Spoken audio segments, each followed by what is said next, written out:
Bon, on vient de créer une nouvelle adresse email et je sais qu'il y a certains d'entre vous qui vont me dire oui, mais moi j'aimerais bien pouvoir la lire pour pouvoir configurer mon compte, pour recevoir les emails, etc. Donc je vais vous expliquer comment vous pouvez utiliser le logiciel de messagerie par défaut d'Infomaniac, la première chose. Et la deuxième chose, du coup, je vais vous montrer aussi comment vous pouvez configurer votre Outlook ou votre Apple Mail ou votre iPhone ou votre téléphone Android ou même Gmail pour connecter votre compte et pouvoir lire vos emails n'importe où. Donc je vais vous partager mon écran et je vais vous montrer que c'est relativement simple. Je vais pas le faire devant vous puisque moi j'ai pas créé finalement cette nouvelle adresse, mais par contre je vais vous expliquer comment ça fonctionne. Donc si vous êtes sur votre plateforme Infomaniac, d'accord, vous êtes sur Infomaniac, on va recliquer ici. Vous allez pouvoir cliquer ici encore une fois sur vos petits rectangles et vous allez pouvoir cliquer sur Mail.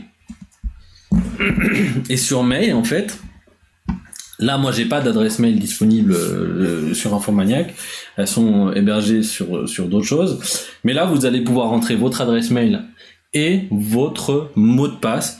De cette façon, vous pourrez avoir un webmail et lire vos emails sur Infomaniac. Mais c'est pas le plus simple parce qu'il faut penser à aller sur Infomaniac pour lire ses emails et pour y répondre, c'est pas super simple. Du coup, ce que vous pouvez faire, c'est vous pouvez configurer une adresse mail avec un logiciel de messagerie. Donc je vous ai mis le lien de ce guide juste en dessous.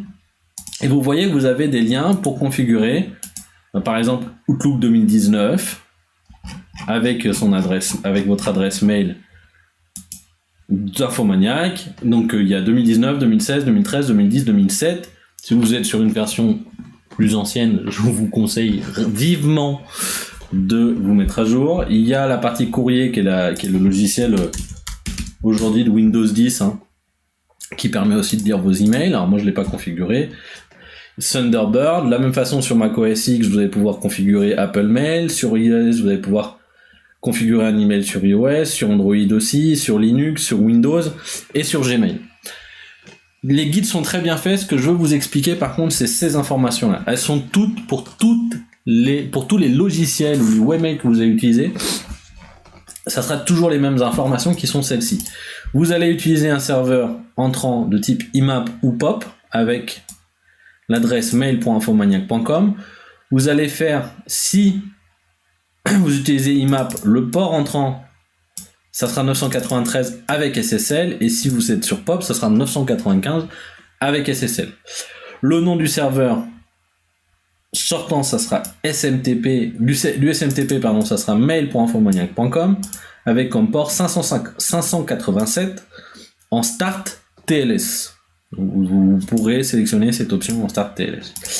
Vous allez pouvoir aussi, vous allez devoir utiliser votre adresse mail complète comme nom d'utilisateur. Donc pour l'exemple, pour moi, ça serait fpo@florianpouvreau.com. C'est l'email que vous venez de créer, l'adresse email que vous venez de créer sur Infomaniac.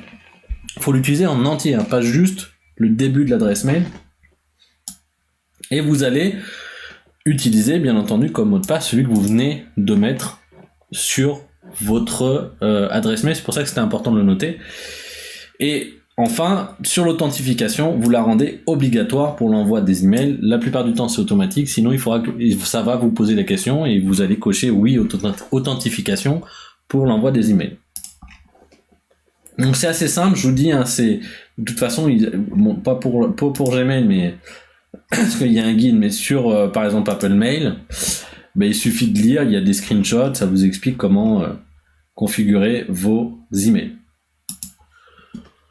Voilà pour ce module. Si vous avez des questions, vous n'hésitez pas. Si vous bloquez, vous n'hésitez pas. Vous envoyez un petit message dans le groupe WhatsApp ou sur le groupe Facebook. Je ne sais pas encore lequel je vais faire, donc je vous dis les deux. Mais à la fin, vous saurez si c'est un groupe